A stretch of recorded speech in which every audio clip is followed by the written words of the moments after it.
ఆయన సజీవులకే దేవుడు. అబ్రహాము మృతి పొందినప్పటికీ అబ్రహాముని గురించి దేవుడు మాట్లాడుతున్నాడు, సజీవుడు అని చెప్పని.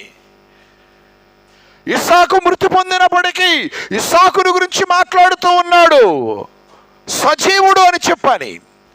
యాకోబు మరణించినప్పటికీ యాకోబును గురించి దేవుడు మాట్లాడుతూ ఉన్నాడు, యాకోబు సజీవుడు అని.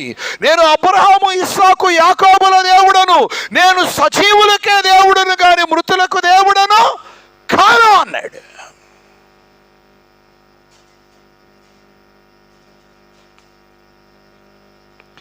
నా ప్రియమైనటువంటి వారలారా, మరణ ఛాయలో ఉన్నటువంటి వారిని జీవపు వెలుగులోనికి నడిపించడానికే యేసుక్రీస్తు ఉదయించారు. ఆయన ఉదయ కాంతిలో ఏమండి